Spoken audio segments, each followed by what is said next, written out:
Welcome from JDART, the founder and chairman, John Warden, and treasurer, Gary Waters.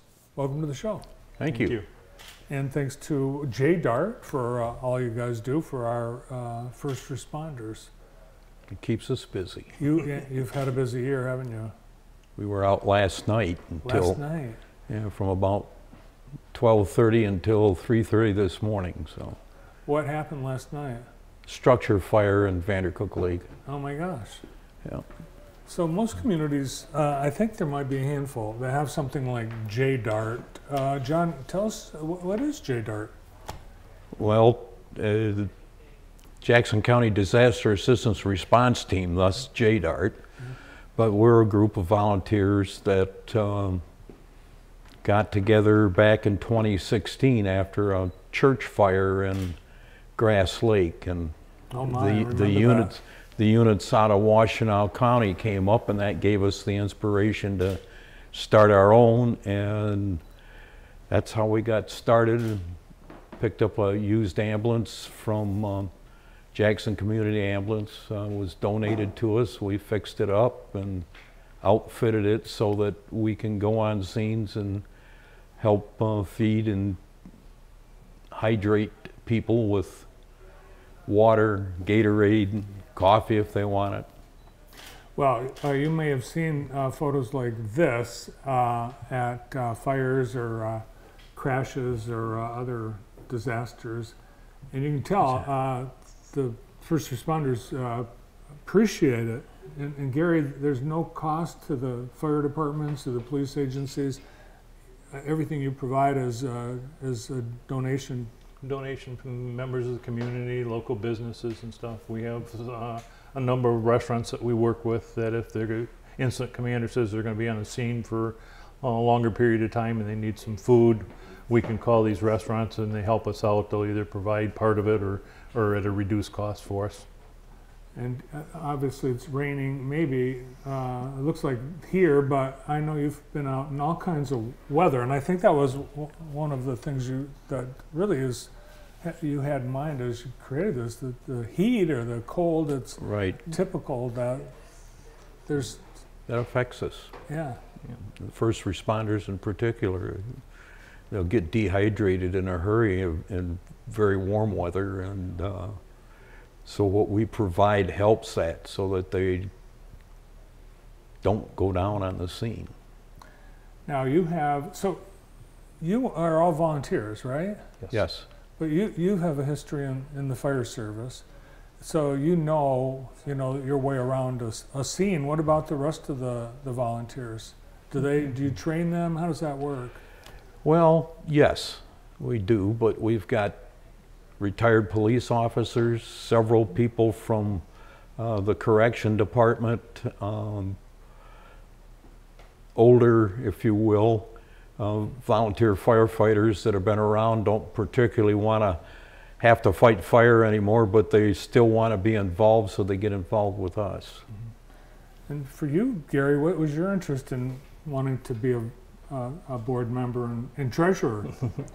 I got involved in the fire service as a volunteer, in the late 60s, early 70s, and spent 25 to 30 years in it volunteering different departments in Jackson County, and no longer, care to be part of the on-scene first response, but wanted to stay involved and, join JDART to provide that service to the guys that still can do it. Well, not only do you guys show up at scenes, but you've been educating the community. You're at various festivals. You were at the Bailey 50th anniversary Yes. event a couple weeks ago. That takes a lot too. It does. It takes commitment for our people. And we'll participate this next month here, or this month actually, in some of the trunk or treat events in the county, Northwest, Norville Township. We get involved in an awful lot of training. Other departments are putting it on, but we'll be there to help provide snacks and refreshments for the people while they're training. It takes as much energy to do that as it does fight a fire.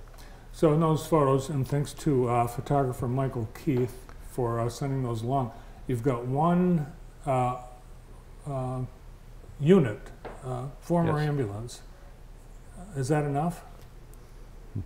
Not really.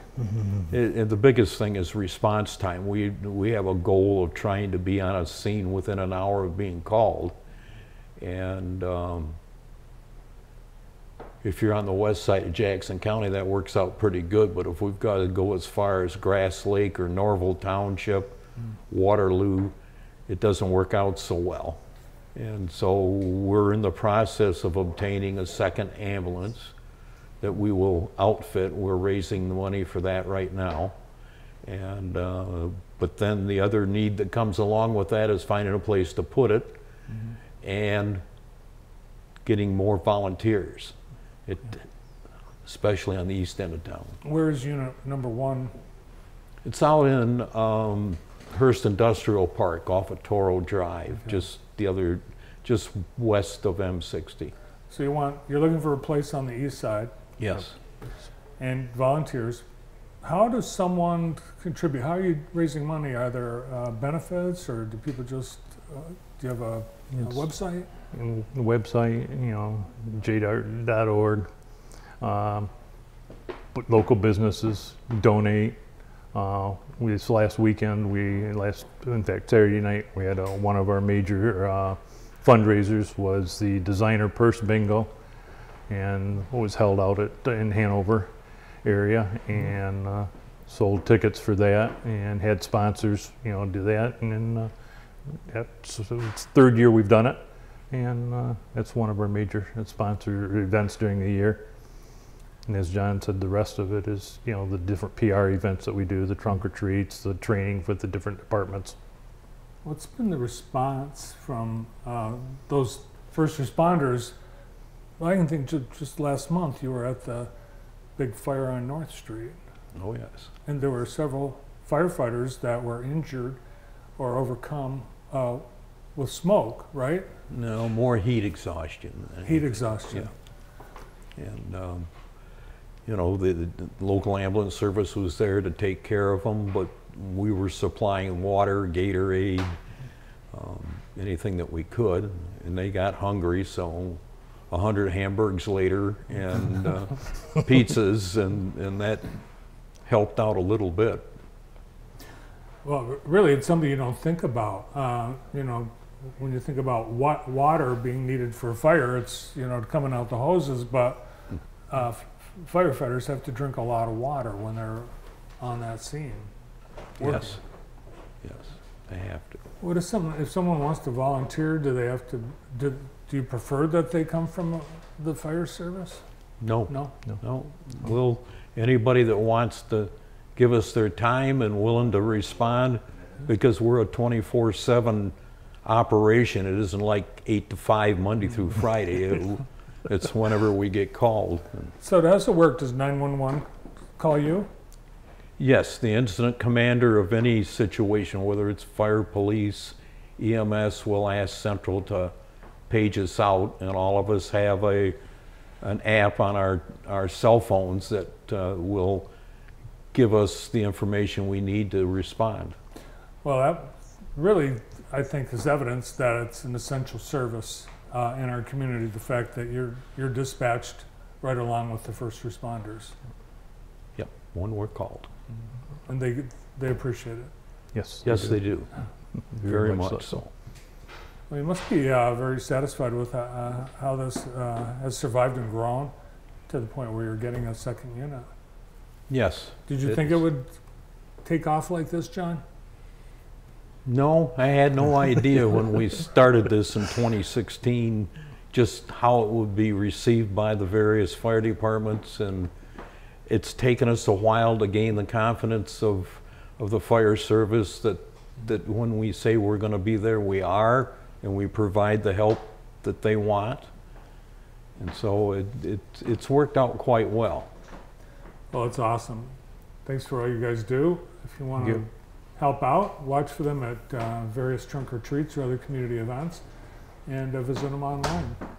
Thanks And- for coming in. Thank you. Thank you for having Appreciate us. it. Keep up the great work. From Jay Dart, John Warden, and Gary Waters.